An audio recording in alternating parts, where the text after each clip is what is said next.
belajar, kali ini saya akan membahas tentang merencanakan proses pembelajaran bagian 2. Video ini merupakan kelanjutan dari video merencanakan proses pembelajaran bagian 1. Pada video bagian 1 telah dijelaskan tentang konsep SKL, kompetensi inti dan kompetensi dasar yang menjadi acuan guru dalam pembuatan dan perencanaan proses pembelajaran. Sehingga bagian 1 tersebut sangat penting untuk dipahami terlebih dahulu. Hal ini untuk mengingatkan kembali fungsi kita sebagai pendidik dan apa saja yang perlu kita lakukan setelahnya.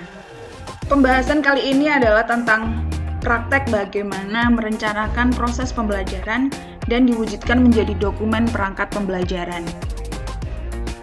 Yang pertama kali harus dilakukan adalah perencanaan perhitungan waktu. Ketika kita akan merencanakan perhitungan waktu, hal-hal yang perlu dipersiapkan adalah kalender pendidikan, kompetensi dasar, jadwal mengajar, pengetahuan tentang keseluruhan materi yang akan diajarkan, karena hal ini akan sangat mempengaruhi distribusi jam pada masing-masing KD, serta form rincian pekan efektif. Kalender pendidikan biasanya sudah diatur terpusat oleh pemerintah, kemudian diterima oleh sekolah untuk disesuaikan dengan kegiatan dan program sekolah. Penentuan kegiatan sekolah butuh satu kesatuan informasi dari berbagai bagian di sekolah, baik itu dari kurikulum, kesiswaan, humas, maupun dari sarana dan prasarana. Setelah kalender sekolah dibuat dan didistribusikan kepada guru, guru menghitung pekan efektif sesuai format yang telah ditetapkan oleh sekolah. Penghitungan yang dilakukan adalah jumlah pekan yang ada dalam kalender setiap bulannya, jumlah pekan tidak efektif dalam setiap bulannya, kemudian mengurangi jumlah pekan yang ada dalam kalender setiap bulannya dengan jumlah pekan tidak efektif, sehingga ditemukan jumlah pekan efektif dalam setiap bulan. Apabila terdapat pekan tidak efektif, maka kewajiban kita adalah memberikan keterangan jika ada pekan yang tidak efektif pada kolom keterangan. Lalu kita menghitung total pekan efektif.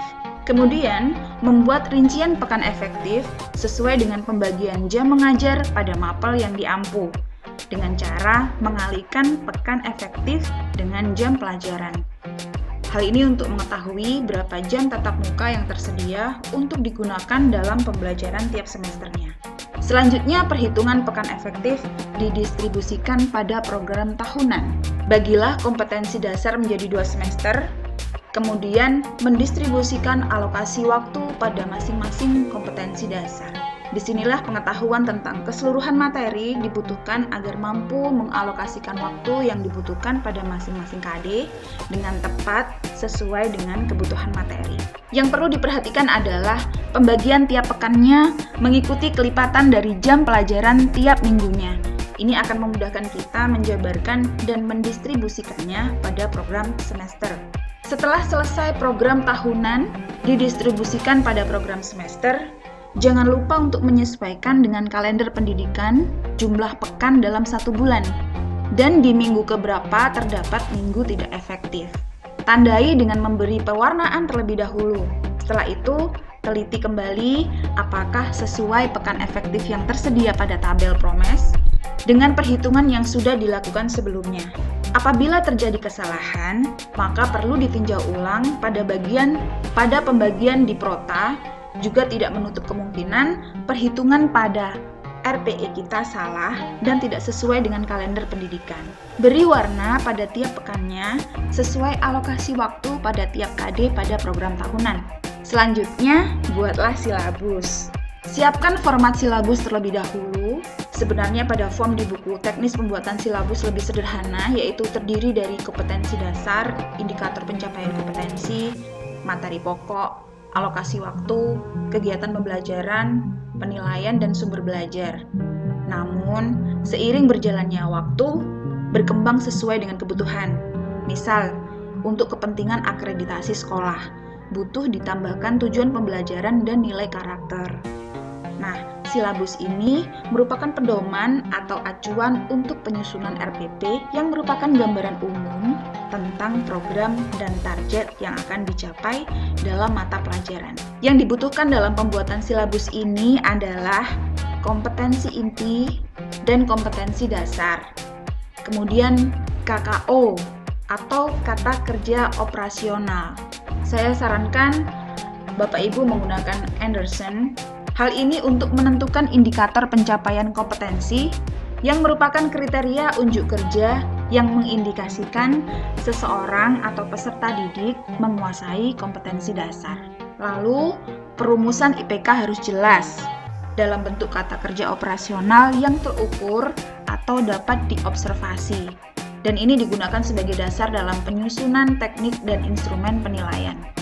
Materi pokok pembelajaran dikembangkan dari IPK sesuai dengan tuntutan KD pengetahuan dan KD keterampilan. Kegiatan pembelajaran biasanya menggunakan pendekatan saintifik dengan cara menggabungkannya dengan model pembelajaran yang sesuai dengan kebutuhan kompetensi dasar. Dalam kolom penilaian, dituliskan bentuk penilaian yang akan dilakukan. Alokasi waktu disesuaikan dengan perhitungan pada Prota dan Promes. Sumber belajar dicantumkan. Jika nilai karakter dicantumkan, pastikan berpedoman pada penilaian karakter dalam pedoman penilaian. Setelah selesai, silabus akan digunakan sebagai acuan dalam membuat RPP. Yang perlu diperhatikan dalam pembuatan RPP adalah siapkan format RPP, salin kompetensi dasar dan indikator pencapaian kompetensi dari silabus. Tujuan pembelajaran dirumuskan berdasarkan KD pengetahuan dan KD keterampilan dengan cara mengaitkan dimensi sikap yang akan dikembangkan. Perumusan tujuan pembelajaran mengandung komponen audience, behavior, condition, dan degree. Komponen audience ini adalah peserta didik. Behavior merupakan perilaku peserta didik yang diharapkan dicapai setelah pembelajaran. Condition adalah prasyarat dan kondisi yang harus disediakan agar tujuan pembelajaran tercapai. Dan degree adalah ukuran tingkat atau level kemampuan yang harus dicapai peserta didik, mencakup aspek afektif dan attitude. Ini biasa dikenal dengan konsep ABCD. Media atau alat, bahan dan sumber belajar disesuaikan dengan kebutuhan materi dan KD. Nilai karakter ditambahkan sesuai dengan silabus atau pedoman penilaian sikap. Langkah-langkah pembelajaran diisi dengan penggabungan pendekatan dan sintaksis model pembelajaran yang telah ditetapkan dan dipilih sesuai dengan kebutuhan KI dan KD. Kemudian bentuk penilaian disebutkan dan jangan lupa disertai rubrik pada setiap penilaian. Demikianlah pembahasan tentang perencanaan pembelajaran.